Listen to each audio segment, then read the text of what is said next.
Hello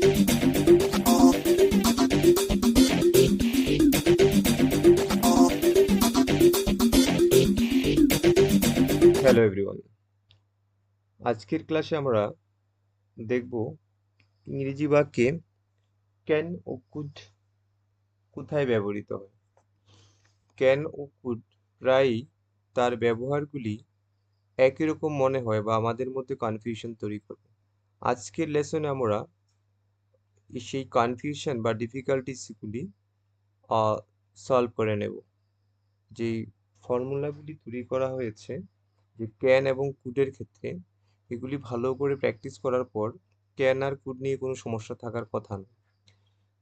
ইংরেজিতে can সাধারণত বর্তমান বা ভবিষ্যৎ কালের সামর্থ্য ও আনুষ্ঠানিক অনুমতি প্রকাশে ব্যবহৃত হয়। যেগুলি বর্তমানে বা ভবিষ্যৎকালের সামর্থ্য, অ্যাবিলিটি বা অনানুষ্ঠানিক, যেগুলিকে ইনফর্মাল অনুমতি প্রকাশে ব্যবহৃত হয়। অন্যদিকে on the other hand could মূলত ক্যানের অতীত রূপ, ক্যানের পাস্ট টেন্স হিসেবে ব্যবহার করব। অতীতে আমার কোনো অ্যাবিলিটি ছিল, সামর্থ্য ছিল, বা অত্যন্ত পলাইটলি কোনো অনুরোধ বা অনুমতি চাওয়ার ক্ষেত্রে ব্যবহৃত হয়।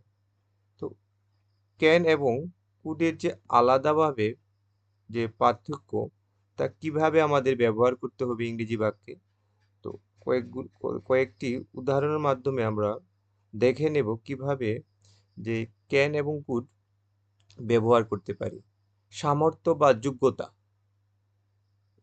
যখন আমরা কোনো কিছু সামর্থ্য বা যোগ্যতা ব্যবহার করব। ক্যান বর্তমান বা ভবিষ্যতের সামর্থ্য বোঝাতে, বর্তমানে আপনি কোনো কাজ করতে সক্ষম হলে ক্যান বসবে। যেমনটা আই ক্যান স্পিক ইংলিশ, আমি ইংরেজি বলতে পারি, এটা আমার অ্যাবিলিটি বর্তমানে। আর কুডের এবিলিটি বলতে কি বোঝানো হলো, অতীতের সামর্থ্য, আমি আগে কোনো একটা কাজ করতে পারতাম কিন্তু এখন হয়তো নেই, এমন বোঝাতে কুড ব্যবহৃত হয়।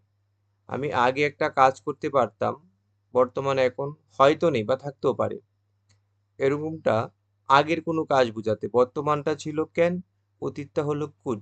I could run fast when I was young, আমি যখন ইয়াং ছিলাম, তরুণ ছিলাম, তখন দ্রুত দৌড়াতে পারতাম, হয়তো বা এখন আর নাও পারতে পারি। তাহলে বর্তমান এবিলিটি বোঝাতে ক্যান ব্যবহার করলাম, অতীত এবিলিটি বোঝাতে কুড ব্যবহার করলাম। অনুরোধ এবং অনুমতি বোঝাতে আমরা ক্যানের ক্যানের মাধ্যমেও আমরা অনুমতি নিতে পারি এবং কুডের মাধ্যমে অনুমতি নিতে পারি, পারমিশন নিতে পারি। কিভাবে হয় তার উদাহরণের মাধ্যমে দেখে নেব। যেগুলি ইনফর্মাল বা বন্ধুদের সাথে আমরা কোনো কিছু অনুমতি নিই, বন্ধু বান্ধব বা সমবয়সী কারো কাছ থেকে অনুমতি নিতে, অনুরোধ করতে ক্যান ব্যবহার করতে পারি, যার জন্য কোনো ফর্মাল ওয়ার্ড ব্যবহার করতে হয় না, ইনফর্মালি ব্যবহার করি। বন্ধুদের সাথে তো নর্মালি স্বাভাবিকভাবে কথা বলতে পারি। Can I use your pen, আমি কি তোমার কলমটা ব্যবহার করতে পারি, তখন আমরা ক্যান ব্যবহার করব। এই অনুমতি নিতে বন্ধুদের সঙ্গে যখন আমি কথা বলবো, কোনো অনুমতি নেব, তখন আমি ক্যান শব্দটা ইউজ করব। Can I use your pen. Could, এটা এটা হবে আনুষ্ঠানিক ও অত্যন্ত ভদ্রসূচক। অপরিচিত কোনো ব্যক্তি, শিক্ষক বা কর্মক্ষেত্রে বড় কারোর সাথে কথা বলার সময় তখন আমরা কুড ব্যবহার করব। যখন একটু মার্জিত ভাষা, ভদ্র ভাষা, নম্রভাবে কথা বলবো, তখন আমরা কুড ব্যবহার করব। Example, could you please help me, আপনি কি দয়া করে আমাকে সাহায্য করতে পারবেন। তখন অপরিচিত ব্যক্তি হতে পারে, শিক্ষক হতে পারে, কর্মক্ষেত্রে কোনো উচ্চপদস্থ হায়ার অথরিটিস বা বড় কারো আধিকারিকের সঙ্গে কথা বলতে আমরা কুড ব্যবহার করব। তাহলে অনুমতি নেওয়ার ক্ষেত্রে যখন আমরা বন্ধুদের কাছ থেকে কোনো কিছু অনুমতি চাইবো, তখন ক্যান ব্যবহার করব। বড়দের কাছ থেকে বা ফর্মালি কোনো কারোর সঙ্গে কথা বলতে তখন, বা কোনো কর্মক্ষেত্রে, তখন আমরা কুড ব্যবহার করব। তারপর সম্ভাবনা, পসিবিলিটি হতে পারে। কোনো দৃঢ় বা সাধারণ সম্ভাবনা হতে পারে। কোনো ঘটনা ঘটার সম্ভাবনা যখন অনেক বেশি বা নিশ্চিত থাকে, কোনো ঘটনা ঘটতেই পারে, ওইসব ক্ষেত্রে ক্যান ব্যবহার করব। Example, smoking can cause cancer. ধূমপান ক্যান্সার ঘটাতে পারে। তাহলে স্মোকিং করলে এটা সম্ভাবনা প্রবল, হতেই পারে, এরকম নিশ্চিত সম্ভাবনা বোঝাতে ক্যান ব্যবহৃত হয়। আর কুড হলো অনিশ্চিত সম্ভাবনা, যেগুলি হতেও পারে, একদম নাও হতে পারে। কোনো কিছু ঘটনা ঘটা সম্ভব কিন্তু তা নিশ্চিত নয়, হতে পারে, একদম ক্ষীণ অল্প সম্ভাবনা, ওই ক্ষেত্রে আমরা কুড ব্যবহার করব। যেমন example, it could rain later, so take an umbrella. পরে বৃষ্টি হতে পারে, তাই একটা ছাতা নিয়ে যাও। তাহলে বৃষ্টি হওয়ার সম্ভাবনা হতেও পারে, নাও হতে পারে।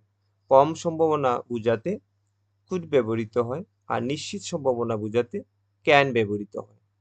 আর নাম্বার 2 ছিল, বন্ধুদের সঙ্গে যখন কোনো অনুমতি নেব, এরকম ভাববো, এরকম বলতে ক্যান ব্যবহার করব। আর বড়দের সঙ্গে বা ভদ্রভাবে নম্রভাবে কোনো অনুমতি নেব, তখন কুড ব্যবহার হবে।